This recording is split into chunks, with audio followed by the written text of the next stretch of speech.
যখন বনী ইসরাইলরা এমন এক জাতি পেল যারা যে শুধু মূর্তি পূজাই করছে তা নয়, তারা দেখল ওরা তাদের মূর্তির সামনে খুব মনোযোগ দিয়ে বসে আছেন।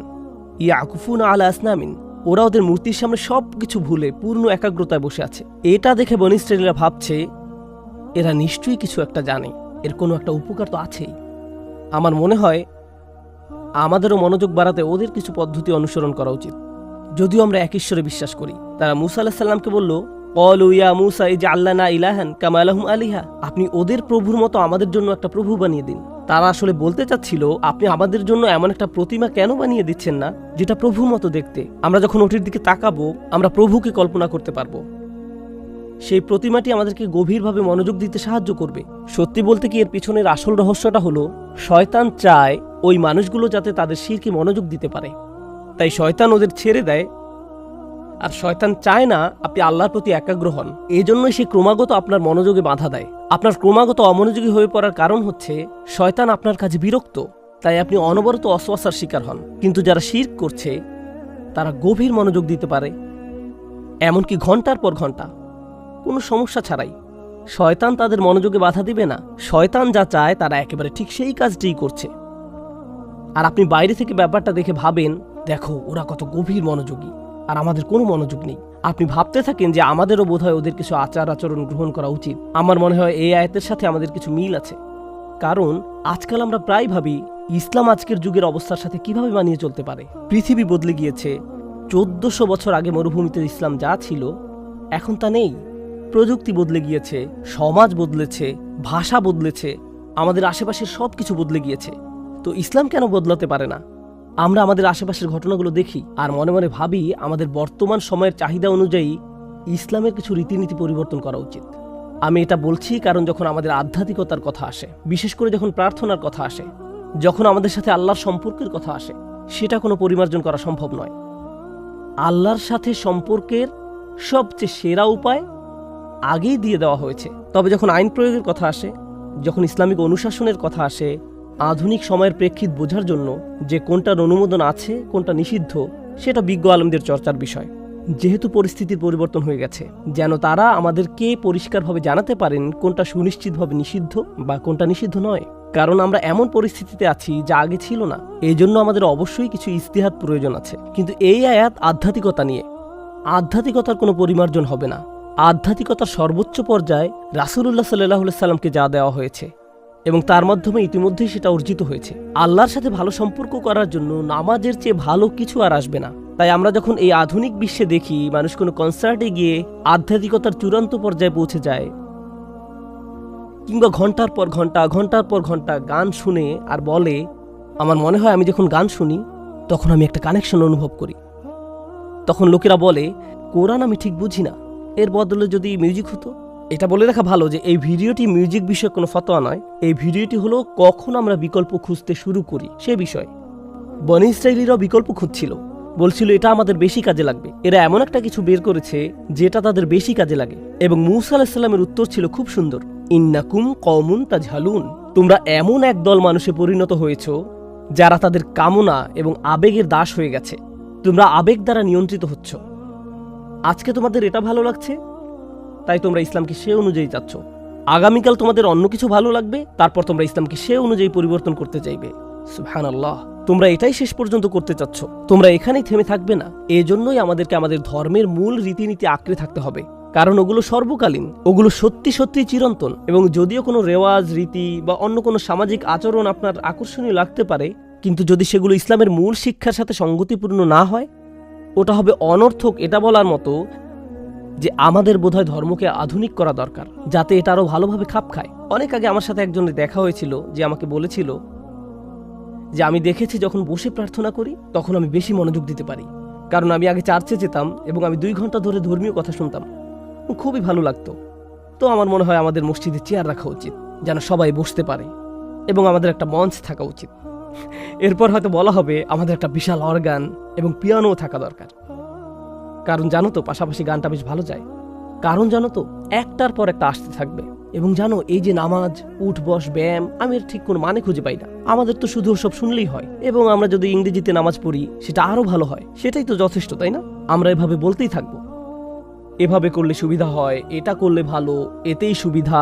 আর আপনি টের পাওয়ার আগেই দেখবেন রাসূলুল্লাহ সাল্লাল্লাহু আলাইহি সাল্লামকে যা দেওয়া হয়েছিল এটা আর সেই ইসলাম নেই। কিছু কিছু জিনিস আছে যেগুলো সর্বকালীন, যা পৃথিবীর ভিন্ন ভিন্ন সমাজ সংস্কৃতিতেও টিকেছে, এবং এই সমাজে না টেকার আদৌ কোনো কারণ নেই।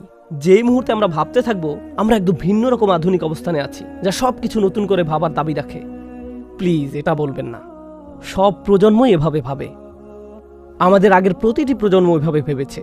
ইসলামের 800 বছর পর পৃথিবী পুরো অন্যরকম ছিল, আর এখন ইসলাম আসার 1415 সাল পরবর্তী অবস্থা। তাই আমাদের এভাবে ভাবা উচিত নয়। আমি দোয়া করি আমরা যাতে আমাদের ধর্মের চিরন্তন নিখুঁত দিকটা দেখতে পাই এবং মূল্যায়ন করতে পারি। আমরা যাতে বনী ইসরায়েলের সেই মানুষদের মতো না হই যারা মূসা আলাইহিস সালামের কাছে এসে বলেছিল, শুনছো, তুমি কি আমাদের ধর্মকে আমাদের জন্য একটি সংশোধন করে দিতে পারবে? কারণ আমরা অন্য কিছু আচার আচরণ দেখেছি যাতে আমরা বেশি মুগ্ধ। সুবহানাল্লাহ। আল্লাহ আযজা ওয়া জাল্লা বলেন, লাকাদ খলাকনাল ইনসানা ফি কাবাদ। নিঃসন্দেহে আমি মানুষকে সৃষ্টি করেছি কষ্ট ক্লেশের মধ্যে। তাই এমনটি আসলে মানব জীবনের একটা অংশ। প্রসঙ্গত, এই সমস্ত মুসিবতের প্রকৃতি কেমন? একদিকে আমরা শুধু প্রাকৃতিক দুর্যোগ যেমন ঘূর্ণিঝড়, ভূমিকম্প, আগ্নেয়গিরির অগ্নুৎপাত, টর্নেডো বা হারিকেন নিয়েও কথা বলছি না। এগুলোও বিপদ। যেমন আল্লাহ সুবহানাহু ওয়া তাআলা অন্যত্র বলছেন, মা আসাবা মিন মুসিবাতিন ফিল আরদ। পৃথিবী এবং ব্যক্তিগতভাবে তোমাদের উপর কোনো বিপদ আসে না, কিন্তু তা জগৎ সৃষ্টির পূর্বেই কিতাবে লিপিবদ্ধ আছে। মানুষের জীবনে শুধু এই এক ধরনের বিপদই আসে না। ভূমিকম্প যে শুধু কোনো দ্বীপে বা দেশে আঘাত হানে তাই নয়, আমাদের নিজেদের ভেতরেও ভূমিকম্প ঘটতে পারে। ফি আনফুসিকুম, তোমাদের নিজেদের ভিতরে স্বামী বা স্ত্রীর মাঝে বিশাল দুর্যোগ দেখা দিতে পারে, ছেলে মেয়ে বা মাতা পিতার মাঝেও এই দুর্যোগ দেখা দিতে পারে, অথবা এমন কারো মাঝে যে কঠিন কোনো পারিবারিক ঝামেলায় জড়িয়ে আছেন। এমন অনেক মানুষ আছেন যারা অর্থনৈতিক সমস্যায় জর্জরিত, অনেক মানুষ নানা ধরনের ভয়ঙ্কর মানসিক বা শারীরিক সমস্যায় জড়িয়ে আছেন। মোট কথা, মানুষের বিপদ মুসিবতের কোনো অন্ত নেই। এখানে যে বিষয়টি আমি ফোকাস করতে চাই তা হলো বিপদ মুসিবত মোকাবেলার ক্ষেত্রে আমাদের ঈমানের ভূমিকা আসলে কি। আমরা যে আল্লাহর উপর বিশ্বাস করি তা বিপদ মোকাবেলায় কিভাবে আমাদেরকে সাহায্য করে। একজন বিশ্বাসী হিসেবে বিপদ মুসিবতে পতিত হলে কেমন প্রতিক্রিয়া দেখাবো, আর এটা আসলে নির্ভর করে আল্লাহর সাথে সম্পর্ক থাকা বলতে কি বোঝায় তার উপলব্ধির মাত্রার উপরে। প্রথমে আমি যে বিষয়টা শেয়ার করতে চাই তা হলো, দুই ধরনের খারাপ পরিস্থিতির পার্থক্য নিরূপণের ক্ষেত্রে কুরআন খুবই প্রজ্ঞার পরিচয় দিয়েছে। এক ধরনের খারাপ পরিস্থিতি যেটা দেখতে খারাপ মনে হয়, যা কিনা সম্পূর্ণরূপে আপনার নিয়ন্ত্রণের বাইরে। এমন পরিস্থিতিতে আপনার কিছুই করার থাকে না।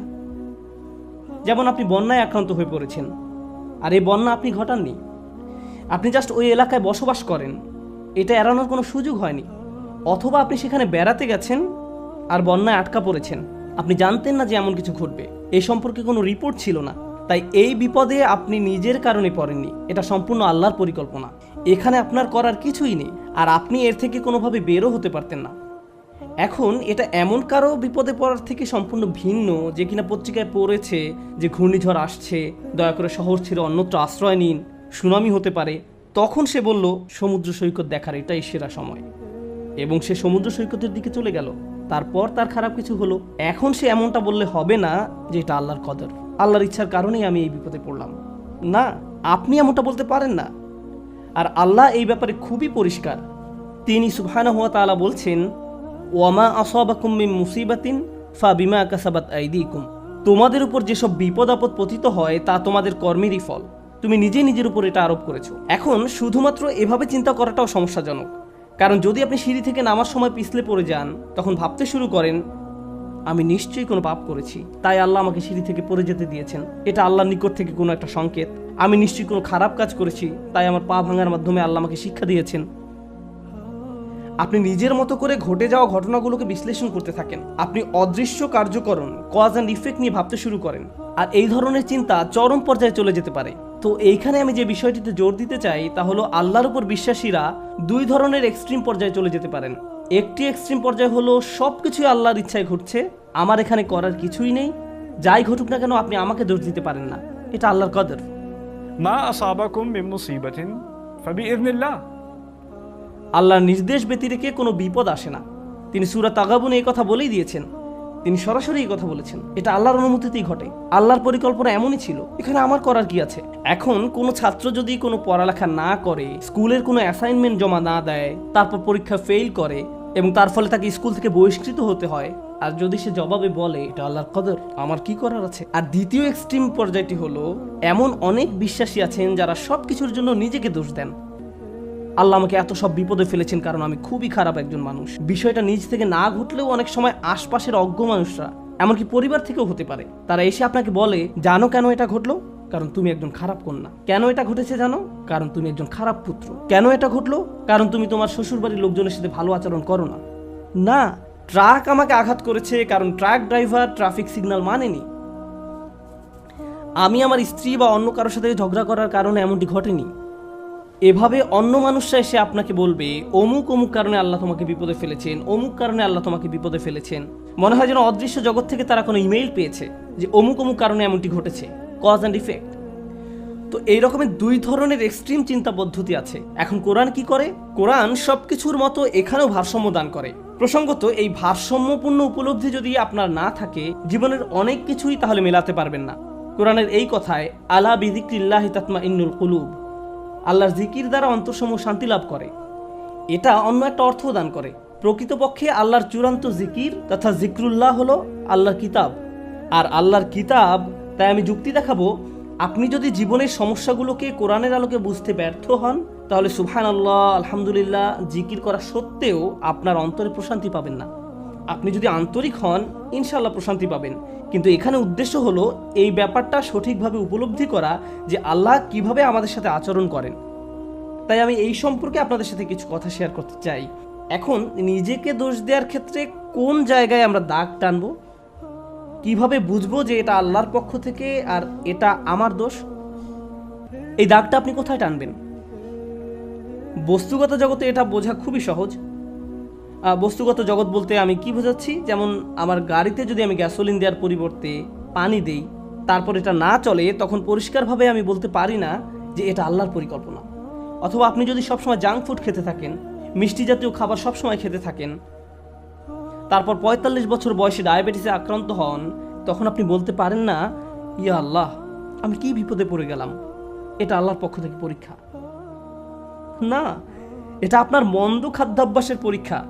আপনি শশা না খেয়ে সুইস রোল খেতেন, বা এরকম যাই খেতেন না কেন, আপনি জাঙ্ক ফুড খেতেন, তাই এমনটা ঘটেছে।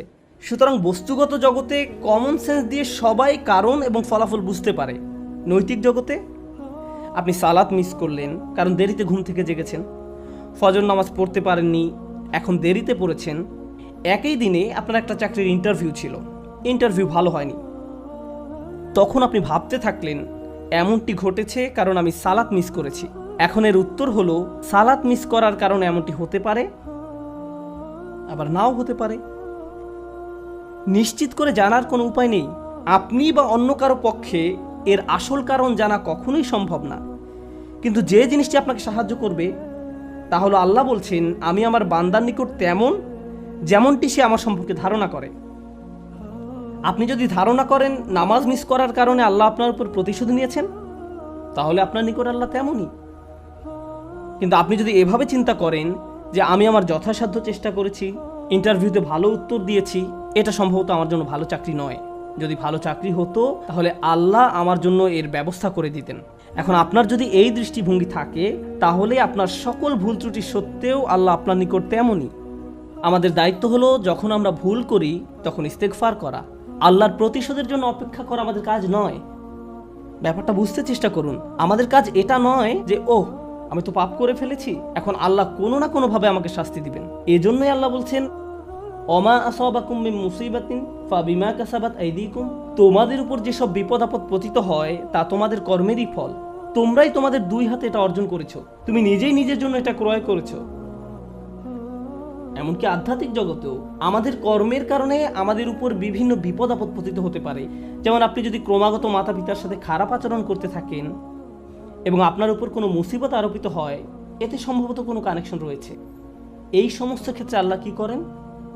ওয়ায়াফু আন কাসীর, এবং তিনি তোমাদের গুনাহ ক্ষমা করে দেন। বস্তুগত জগতে আপনি যদি 2 তলার ছাদ থেকে লাফ দেন, ফলাফল ভোগ করতে হবে। আল্লাহ বলবেন না যে এইবার আমি তোমার পা ভাঙবো না, না না, যা ঘটার তা ঘটবে। আগুনে যদি হাত রাখেন তা পোড়া যাবেই। আল্লাহ বলবেন না যে তুমি তো আজকে ফজর নামাজ পড়েছো, তোমার হাত পুড়বে না। এমনটা ঘটবে না। কিন্তু যখন আধ্যাত্মিক জগতের কথা আসে তিনি বলছেন ওয়ায়াফু আন কাসির, তিনি সাথে সাথেই প্রতিশোধ নেন না। আল্লাহ এভাবেই আমাদের সাথে আচরণ করেন, ওয়ায়াফু আন কাসির। এই ব্যাপারটা আমাদের মনের মাঝে গেঁথে নিতে হবে। যে কারণে আমি আজ এই আলোচনার সূত্রপাত করলাম তা হলো আমাদের উম্মায় প্রতিদিন যে আধ্যাত্মিক অপরাধটি সংঘটিত হয় তা হয় একজন স্নেহের মানুষের হাতে অন্য একজন স্নেহের মানুষের, পিতামাতা, স্বামী স্ত্রী, কখনো কখনো আমরা আমাদের স্নেহের মানুষদের সবচেয়ে জঘন্য কথাটা বলে বসি। মাঝে মাঝে আমরা সেসব কথা বলে আল্লাহর নামে। তুমি যা করছো তার জন্য আল্লাহ তোমাকে শাস্তি দেবেন, একদিন তোমাকে বিচারের কাঠগড়ায় দাঁড়াতে হবে। তুমি যা করছো তা আল্লাহ কোনোদিন ক্ষমা করবেন না। মা তার সন্তানকে এভাবে বলে, স্ত্রী স্বামীকে বলে, ভাই বোন একে অপরকে বলে। মনে হয় যেন আল্লাহ কোনো রাগান্বিত অস্ত্র যা আপনি যে কোনো সময় প্রয়োগ করতে পারেন। কারণ কারো উপরে আপনি অসন্তুষ্ট, তাই আল্লাহ অবশ্যই তার উপর অসন্তুষ্ট, এবং আপনি এভাবে আল্লাহকে ব্যবহার করতে পারেন। এটা আমাদের স্থান নয়। অনেক মানুষের ক্ষেত্রে তারা এই ধরনের কথা এত বেশিবার শুনেছে যে তারা আল্লাহর নিকট থেকে অনেক দূরে সরে গিয়েছে। তারা তাদের প্রিয় মানুষগুলোর কাছ থেকে এমন কথা শুনেছে। একটা শিশু তার মা বাবার কাছ থেকে এমন কথা সব সময় শুনে এসেছে, নামাজ না পড়লে আল্লাহ তোমাকে শাস্তি দেবেন, নামাজ না পড়লে আল্লাহ তোমাকে শাস্তি দেবেন, এই বিস্কুট খাওয়ার কারণে আল্লাহ খুবই রাগান্বিত, সব সময় আল্লাহ রাগ করবেন, আল্লাহ রাগ করবেন, আল্লাহ রাগ করবেন। এই ছেলেটি যখন 16-17 বছর বয়সে পৌঁছায় সে আল্লাহর সাথে তখন আর কোনো সম্পর্ক রাখে না। যখন সে শুনে আল্লাহ দয়ালু, ক্ষমাশীল, তার তখন এই কথা বিশ্বাস করতে কষ্ট হয়। কারণ আল্লাহ সুবহানাহু ওয়া তাআলা সম্পর্কে এমন ধারণা নিয়ে সে বড় হয়নি। তার কাছে মনে হয় প্রতিবার সে আল্লাহর কারণেই সমস্যায় পতিত হয়েছে। তারপর এই পিতামাতাই বলেন, আমরা তো এই ছেলেকে ছোটবেলা থেকেই ইসলাম শিখাচ্ছি, আমি জানি না কেন সে ইসলাম থেকে দূরে সরে যাচ্ছে। কিন্তু কোন আল্লাহ সম্পর্কে আপনি তাকে শিক্ষা দিয়েছেন? একজন রাগান্বিত আল্লাহ, এমন আল্লাহ যিনি শুধু শাস্তিই দিতে চান, অথচ আল্লাহ বলছেন মা ইয়াফআলুল্লাহু বিআযাবিকুম, তোমাদের শাস্তি দিয়ে আল্লাহ কি করবেন? আল্লাহ নিজেই এই কথা বলছেন, তোমাদের পিছনে লেগে আল্লাহ কি করবেন? তাই মানুষ খারাপ পরিস্থিতিতে পড়লেই মনে করে আল্লাহ তাদের শাস্তি দিচ্ছেন, আল্লাহ তাদের কষ্ট দিচ্ছেন। তার এমন পরিস্থিতি আল্লাহ তৈরি করেছেন, আল্লাহ তাদের কষ্ট দিচ্ছেন। আমার এক কলিগ আমাকে একটা কথা মনে করিয়ে দিয়েছিলেন। মালয়েশিয়া আসার সময় কোত্থেকে হঠাৎ করে, এমনটা আগে কখনো হয়নি, আমার টনসিলে ব্যাকটেরিয়ার আক্রমণ ঘটে। এটা এমনভাবে ফুলে গিয়েছিল যে আমার গলার অর্ধেকটা ব্লক হয়ে গিয়েছিল। আমার কাছে মনে হয়েছিল একটি নাকের ছিদ্র বন্ধ হয়ে আমি যেন ডুবে যাচ্ছি। আমি তখন আবুধাবি থেকে এখানে আসার মাঝপথে বিমানে ছিলাম। বিমান থেকে নেমে দ্রুত একটা ক্লিনিকে গেলাম। তারা বলল তোমাকে অমুক অমুক ভারী চিকিৎসা নিতে হবে। এখানে আসার পর আমাকে অপারেশন করার পরামর্শ দেওয়া হলো। ভাবতে লাগলাম কি হচ্ছে এসব। ডাক্তার বলল এমন ঘটনা একেবারেই ঘটে না। ব্যাপারটা আসলেই অদ্ভুত। আমার 30 বছরের ক্যারিয়ারে শুধু আরও একবার এমন ঘটনা দেখেছি। তো আমি হাসপাতালের বেডে শুয়ে আছি আর অপারেশনের জন্য অপেক্ষা করছি। তখন আমার এক কলিগ আমাকে মনে করিয়ে দিল যে এই মুহূর্তে তোমার জন্য এটাই শ্রেষ্ঠ জায়গা, এই মুহূর্তে হাসপাতালের এই বিছানাই তোমার জন্য সর্বোত্তম জায়গা, এটাই তোমার জন্য আল্লাহর পরিকল্পনা। আমি ভাবতে লাগলাম আমাকে অমুক অমুক প্রোগ্রাম বাতিল করতে হবে, অমুক অমুক জায়গায় যেতে পারবো না, পরিস্থিতি কিভাবে মোকাবেলা করব, অমুক ক্যালেন্ডার, অমুক মিটিংয়ের কি হবে। এত দূর থেকে আসলাম প্রোগ্রামগুলো করার জন্য। তারপর হঠাৎ করে আমার কলিগের এই কথা আমার সব কিছু শান্ত করে দিল। হ্যাঁ, এখানেই আমার থাকার কথা, এর চেয়ে ভালো কোনো জায়গা হতে পারে না। কারণ হাসপাতালে আসার পরিকল্পনাটি তো আমার নয়, এটা আল্লাহ আজ্জা ওয়া জাল্লার পরিকল্পনা। আমাদের আল্লাহর এমন কাছাকাছি থাকতে হবে যে আল্লাহ যখনই আমাদের জন্য যে পরিকল্পনাই করেন না কেন, আমাদের প্রতি তার ভালোবাসার কারণেই এমনটি করেন। আল্লাহ আজ্জা ওয়া জাল্লা তার বান্দাদের ভালোবাসেন, তিনি তাদের জন্য সবচেয়ে ভালোটাই পছন্দ করেন। আমরা আমাদের নিজেদের যতটা ভালোবাসতে পারি, আল্লাহ আমাদের তার চেয়েও বেশি ভালোবাসেন। আমরা নিজেদের যতটা যত্ন নিতে পারবো, আল্লাহ তার চেয়েও বেশি যত্ন নিয়ে থাকেন। আমরা যখন এই বিষয়টা ভুলে যাই তখন হেদায়েত হারিয়ে যায়। একই বিষয়ে সূরা তাগাবুনে আল্লাহ বলছেন ওমা ইউমিন বিল্লাহি ইয়াহদি কলবাহু, আল্লাহর নির্দেশ ব্যতিরেকে কোনো বিপদ আসে না, এবং যে আল্লাহর প্রতি বিশ্বাস করে সেই বিপদের সময়, কারণ আপনি তো এমনিতেই আল্লাহকে বিশ্বাস করেন, যখন মুসিবতে পড়েন কেবল তখনই প্রশ্ন করতে শুরু করেন আল্লাহ কেন আমার সাথে এমনটি করছেন। ঠিক সে সময়ের জন্য আল্লাহ ওমা ইউমিন বিল্লাহ এই বাক্যটা ব্যবহার করেছেন। যে কেউ সত্যিকার অর্থে আল্লাহকে বিশ্বাস করে, হ্যাঁ আপনি সব সময় বলেন আল্লাহ রহমান, আপনি কি আসলে অনুভব করেন আল্লাহ রহমান? না, এই মুহূর্তে তিনি সম্ভবত জুন্তিকম, এই মুহূর্তে তিনি সম্ভবত সেই সত্তা যিনি প্রতিশোধ নিয়ে থাকেন। এখন সম্ভবত তিনি আল জব্বার আর রহমান নন। লক্ষ্য করেছেন, যখন বিপদে পড়েন তখন আর রহমানের উপর আপনার ঈমান হারিয়ে যায়। আল্লাহ বলছেন, সে সময় তুমি যদি আর রহমানের উপর ঈমান রাখতে পারো, তিনি নিজেকে তোমার নিকট আর রহমান হিসেবে উপস্থাপন করেছেন, সেই মুহূর্তে তুমি যদি তা করতে পারো, তাহলে আল্লাহ তোমাকে কি উপহার দিবেন? এটাই আমার খুতবার উপসংহার, যে আল্লাহ আমাদের কি উপহার দিবেন। আমি স্বাস্থ্য চাই, অসুস্থতা থেকে সুস্থ হতে চাই, আমি চাকরি চাই, আমি টাকা চাই, আমি উত্তম পারিবারিক অবস্থা চাই, আমি বর্তমান অবস্থা এড়াতে চাই, আমি চাই অন্য মানুষ যেন আমাকে কোনো কষ্ট না দেয়, আমি চাই মানুষ যেন আমাকে নিয়ে কথা না বলে। যেটাই হোক না কেন, কিছু একটা আপনাকে খুব বিরক্ত করছে। আপনি ভাবছেন, ইস, যদি এই সমস্যাটা পার করতে পারতাম, জীবন মনে হয় প্রশান্তিতে পরিপূর্ণ হয়ে যেত। আমাদের সবারই জীবনে কোনো না কোনো সমস্যা রয়েছে যা আমাদের শান্তিতে ঘুমাতে দেয় না। আর আমরা ভাবতে থাকি, ওহ ভাই, যদি এই সমস্যাটা চলে যেত অনেক ভালো থাকতাম। কিন্তু জানেন কি হয়? যদি এই সমস্যাটা চলে যায়, পরবর্তীতে আরেকটা এসে হাজির হয়। আর যখন নতুন সমস্যা এসে দেখা দেয়, আপনি ভাবেন পূর্বের সমস্যাটা আরও সহজ ছিল। এটা তো অনেক বড় সমস্যা। আপনি যদি আল্লাহর উপর ভরসা রাখতে পারেন, আল্লাহ আপনাকে কি দিবেন? তিনি আপনার সমস্যা শেষ করে দেন না। এই পৃথিবীর জীবনে আপনি কখনো সমস্যা ছাড়া থাকতে পারবেন না। যদি সমস্যা চলে যেত, তাহলে ইয়াকুব আলাইহিস সালামের জন্য আমাদের তুলনায় অনেক আগেই সেটা দূর হয়ে যেত। যদি ঈমান থাকার মানে হয় আপনার কোনো সমস্যা থাকবে না, তাহলে মরিয়ম আলাইহিস সালামের কোনো সমস্যা থাকা উচিত ছিল না। রাসূল সাল্লাল্লাহু আলাইহি সাল্লামেরও কোনো সমস্যা থাকার কথা ছিল না। আল্লাহর কাছাকাছি মানুষদের জীবনী পড়লে আপনি দেখবেন তাদের জীবন ছিল সমস্যায় পরিপূর্ণ, বড় বড় সমস্যা। আর আপনি শুধু এই সমস্যাগুলোর কথাই পড়ছেন। আপনি পড়ছেন তারা কিভাবে একটা সমস্যা থেকে আরেকটা সমস্যা জীবন অতিবাহিত করে গেছেন। আল্লাহর একজন মহান রসুল ছিলেন ইউসুফ আলাইহিস সালাম। তার জীবনের দিকে তাকালে দেখবেন ছোটবেলা থেকেই তিনি সমস্যায় আক্রান্ত ছিলেন। তাহলে আমি এই প্রশ্নটি বারবার করছি, আল্লাহ তাহলে আপনাকে কি দিচ্ছেন? আপনার জীবনের অতি ভয়াবহ সমস্যার সময় যখন আল্লাহর উপর পূর্ণ বিশ্বাস রাখেন, এর বিনিময়ে আল্লাহর কাছ থেকে কি পাবেন?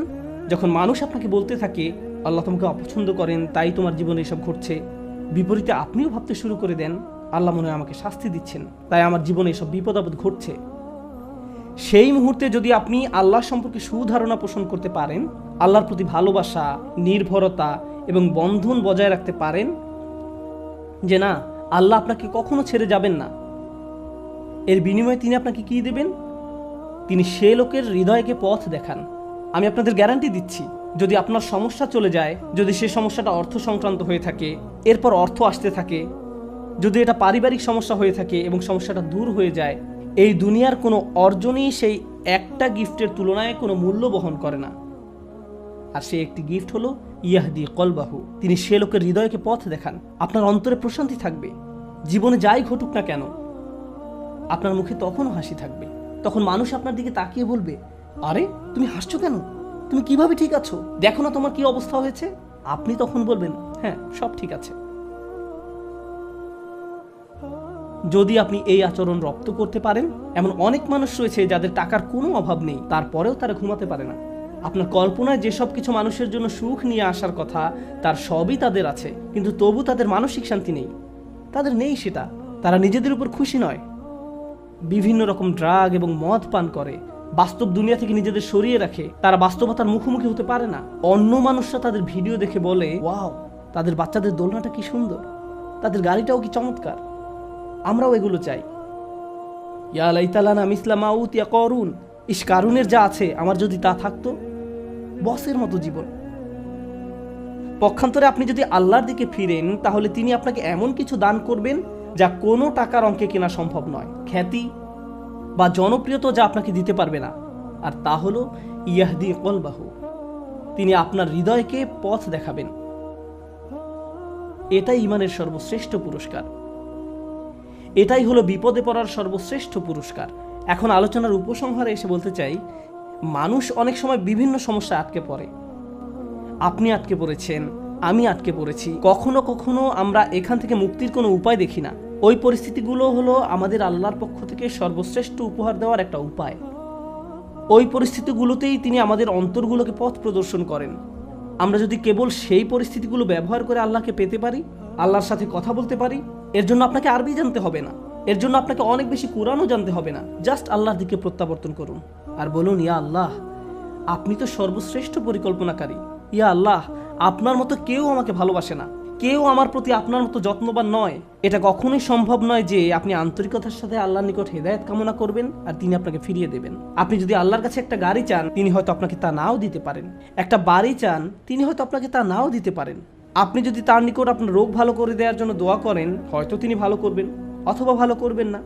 কিন্তু একটি বিষয়ে নিশ্চিত তিনি আপনাকে দিবেন, যদি আপনি আন্তরিকতার সাথে প্রার্থনা করেন, আর তা হলো হেদায়েত। তার সন্তুষ্টিপ্রাপ্ত বান্দাদের দলে চলার পথ, গাইডেন্স, তিনি আপনাকে এটা দেবেন। আর যখন তিনি আপনাকে এটা দান করবেন, তখন এমনিতেই অন্য সব সমস্যার সমাধান হয়ে যাবে।